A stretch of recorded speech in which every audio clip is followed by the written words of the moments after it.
Good evening everyone again. This is Respect News TV Vlog PH and here's our news for tonight. Senate investigation versus a barangay chairman into a severe maltreatment of Kasambahay LV Vergara by her employer barangay chairman Jimmy Patel. Tinignan yung gamit, baka mamaya sabihin na nagnakaw ako. You didn't do that, right? Hindi po, wala pong nasabi si Nanay Elby sa totoong buhay po. Sa totoong buhay, bakit siya magsinungaling? Bakit siya pumunta sa barangay? Ibig mo sabihin, pumunta sa barangay, naligaw lang? Basta na pumunta sa barangay dahil namamasyal? Hindi nga po namin... Anong reason ba siya pumunta sa barangay? There should be a reason bakit yung isang tao pupunta sa barangay. Ikaw, alam mo naman dahilan kung bakit ang isang tao pupunta sa barangay, di ba? Bigyan mo a reason. Okay, masalita ka.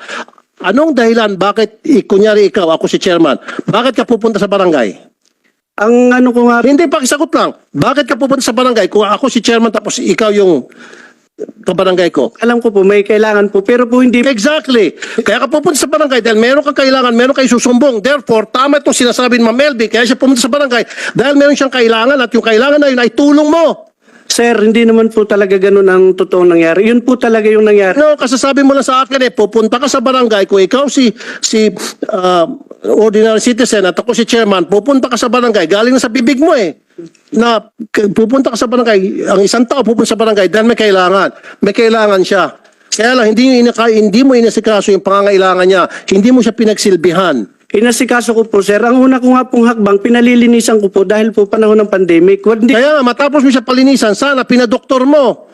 Hindi pa... Sana tinawagan mo yung DSWD, tinawagan mo yung CHR, tinawagan mo yung PNP. Sir, sana po makapagsalita din muna po ako, sir. Papayagan ka, Kapitan. Papayagan ka magsalita. Pero with the permission of Senator Tulfo. Isa na lang po. Sige po. Kasi, Chairman, hindi mo ginawa yung trabaho mo.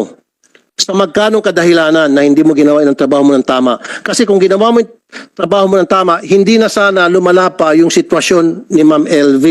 Kaya sa lumala dahil sa naging pabaya ka sa iyong tungkulin. Kung ako dito ngayon sa committee, sampahan ka dapat ng kaso.